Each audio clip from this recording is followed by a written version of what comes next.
Assalamu alaikum. Dear viewers and students, welcome back to Eju Hub. Shahzad Tabassum is here with a new video. Dear viewers and students, please subscribe my YouTube channel to get many more videos in the days to come. Dear students, today we are going to start the third lesson, Dark Devar and Golden Eyed.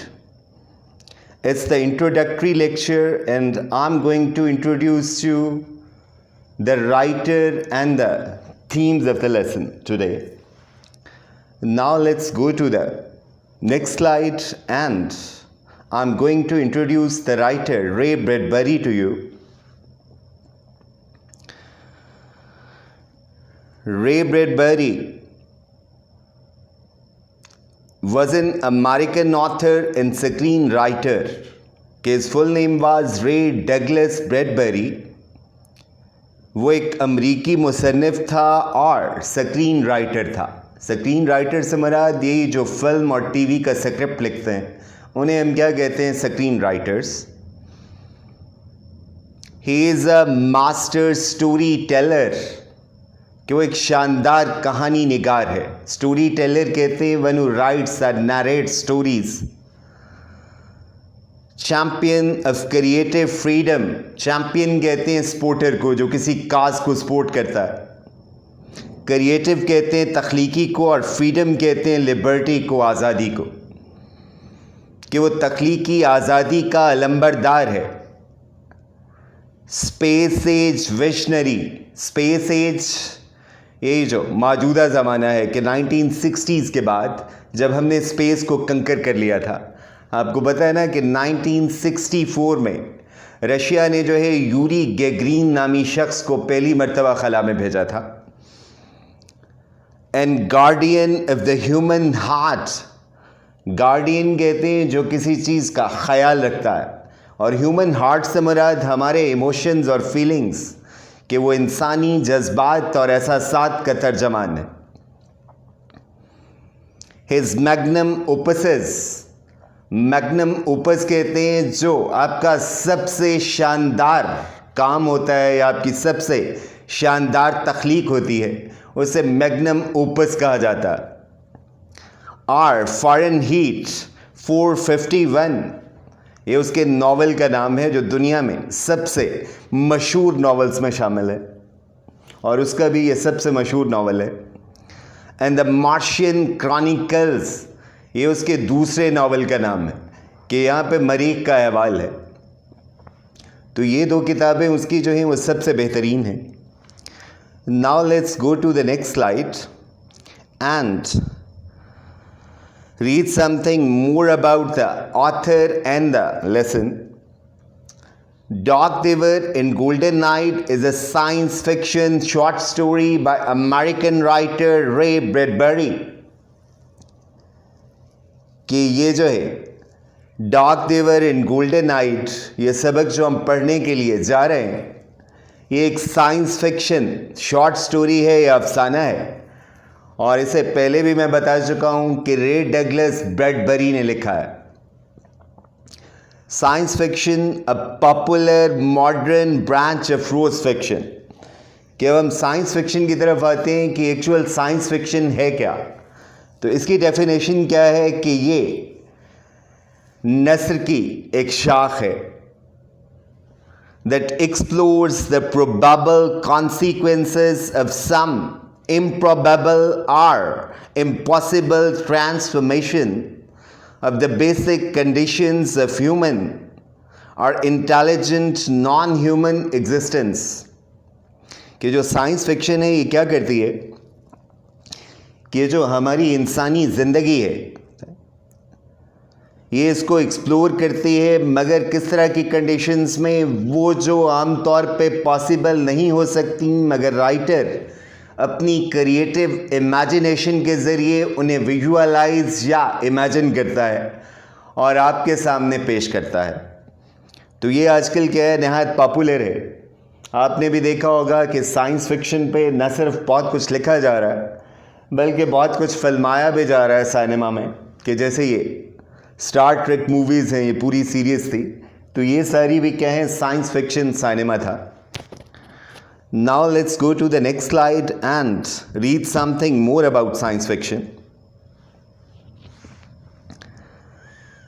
This transformation need not be brought about by a technological invention, but may involve some mutation of known biological or physical reality. Transformation कहते हैं change को, bring about कहते हैं to be cause of something, invention कहते हैं ईजाद को, mutation कहते हैं जो तब्दीली आती है, तग़य्युर जिसे हम कहते हैं, कि लाजमी नहीं है कि जो तब्दीली साइंस फिक्शन में दिखाई जाती है ये किसी टेक्नोलॉजी या नई ईजाद की वजह से हो, बल्कि इसमें यह भी हो सकता है कि ये जो हमारी हकीकत है इसको म्यूटेट कर दिया जाता है, तब्दील कर दिया जाता है. एग्जाम्पली ग्रेशिया टाइम ट्रेवल, कि जैसे साइंस फिक्शन का मौजू होता है कि आप वक्त के थ्रू सफ़र करते हैं और दीगर कहकशाओं और सैयारों की तरफ निकल जाते हैं. Extra terrestrial invasion, extra terrestrial कहते हैं मतलब ज़मीन से हटके कि बाकी गैलेक्सीज से या बाकी प्लैनेट से लोग क्या हैं वो ज़मीन की तरफ आते हैं. इन्वेजन कहते हैं अटैक करना, हमला करना. आपको पता है कि इन मौज़ूआत पे बहुत सी फिल्में बनी हुई हैं और बहुत सारी किताबें लिखी हुई हैं. इकोलॉजिकल कैटास्ट्रॉफ, इकोलॉजी कहते हैं रिलेटेड टू योर एनवायरनमेंट, कि जो आपके माहौल से मुतल्लिक हो, और कैटास्ट्रॉफ कहते हैं डिस्ट्रक्शन को, कि मतलब इस तरह से दिखाया जाता है कि जैसे सैयारे का माहौल तबाह हो जाता है और फिर जो है लोग जिस मुश्किल का सामना करते हैं या फिर वो किसी और दुनिया में जो है जाने के लिए पर तोलते हैं.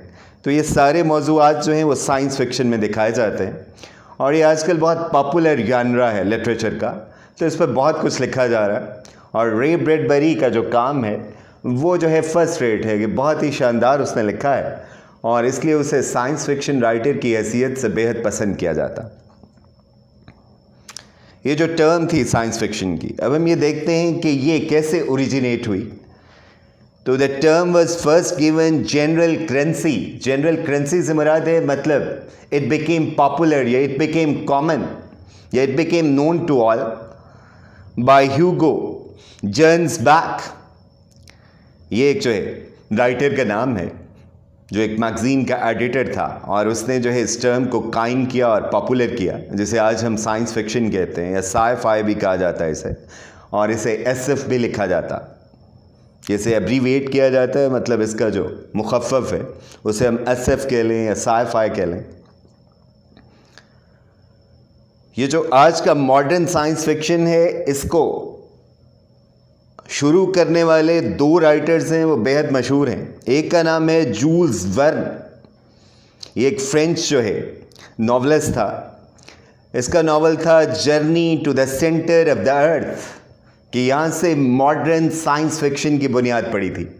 अगरचे इस तरह की कहानियाँ पहले भी लिखी जा रही थी मगर हम उन्हें साइंस फिक्शन नहीं कह सकते, क्योंकि साइंस की बुनियाद भी जो है सही मानों में 2-2.5 सदियाँ पहले ही जो है पड़ी है. And H.G. वेल्स, ये बहुत मशहूर जो है नॉवलिस्ट है, इसका था टाइम मशीन. ये एक नावल है, ये भी साइंस फिक्शन ही है. तो ये जो हैं दो किताबें हैं जिन्हें हम कह सकते हैं कि ये सेमिनल वर्क्स हैं और इनसे साइंस फिक्शन की बुनियाद पड़ी. Now let's go to the next slide. अब हम आते हैं इस लेसन की तरफ कि ये जो लेसन है डॉक देवर इन गोल्डन नाइट, ये कब लिखा गया. It was originally published in the magazine Thrilling Wonder Stories in August 1949 under the title The Naming of Names. ये जो कहानी थी ये नेमिंग ऑफ नेम्स के टाइटल से लिखी गई थी. बाद में फिर इसका टाइटल हो गया डॉक देवर इन गोल्डन नाइट और ये आपके सिलेबस में शामिल है. अब हम देखते हैं कि स्टोरी में आखिर किन बातों का तज़किरा है, कि रे ब्रैडबरी जो है वो किन थीम्स पे या किन मौज़ूआत पे बात करता है. तो इसका पहला मौजू है the story explores the possibilities of human existence beyond the small Rocky planet called अर्थ. वो ये कहते हैं कि क्या इस ज़मीन के अलावा भी ज़िंदगी कहीं पॉसिबल हो सकती है.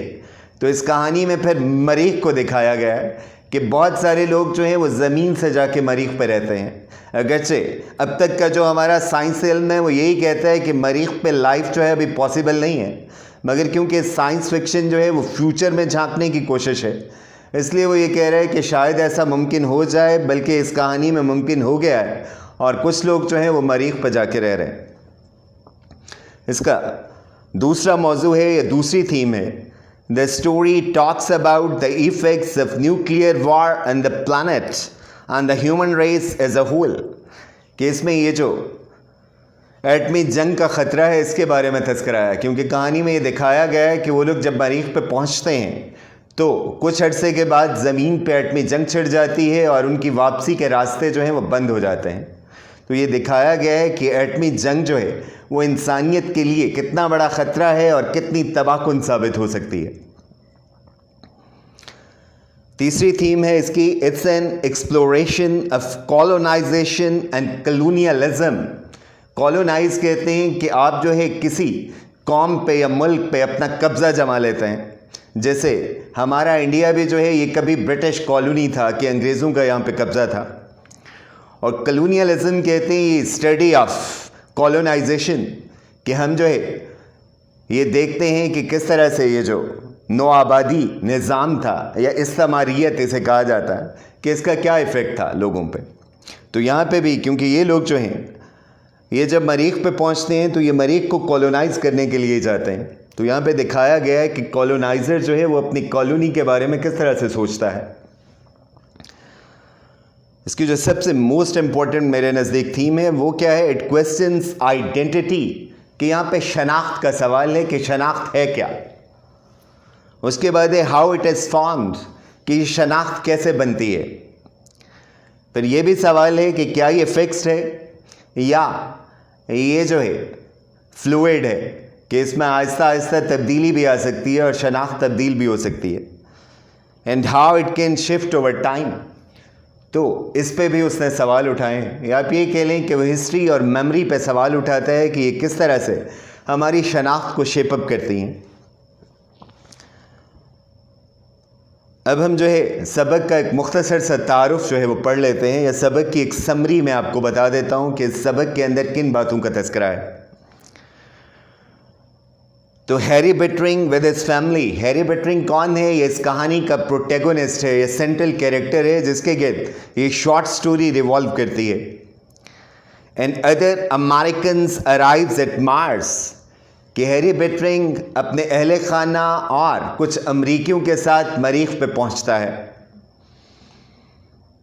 इन द बिगिनिंग, मतलब एट द स्टार्ट के शुरू में, he feels uncomfortable because Mars is new and foreign to him. Uncomfortable, uneasy, कि वो वहाँ पे बेचैनी महसूस करता है, क्योंकि मरीख का माहौल क्या है वो उसके लिए नया है और इसलिए he feels restless, he doesn't want to stay there, कि वो वहाँ पे ठहरना नहीं चाहता। he wants to go back to the earth, कि वो वापस ज़मीन की तरफ जाना चाहता है। और फिर क्या होता है कि with the passage of time, कि जब वक्त गुजरता है, ही एडैप्ट्स हिमसेल्फ, एडैप्ट कहते हैं ढालना, मोल्ड करना खुद को, to his new surroundings, surroundings कहते हैं माहौल को, एनवायरनमेंट को, and turns into a Martian, Martian of Mars, जिसका ताल्लुक मरीख से हो, बोथ फिजिकली एंड मेंटली, कि वो खुद को अपने नए माहौल के मुताबिक ढाल लेता है और अब वो ज़हनी और जिस्मानी दोनों लिहाज से एक मरीखी में तब्दील हो जाता, कि उसकी वो जो ज़मीनी शनाख्त है या ज़मीनी तशख़्ख़ुस है वो ख़त्म हो जाता। आज के लिए इतना ही काफ़ी है कि हमने जो है राइटर का और इस लेसन का इंट्रोडक्शन पढ़ लिया। नेक्स्ट लेक्चर में इंशाल्लाह हम टेक्स्ट की तरफ आएंगे और टेक्स्ट को जो है स्टडी करेंगे। टिल देन, खुदा हाफ़िज़, take care and stay blessed. अल्लाह हाफ़िज़।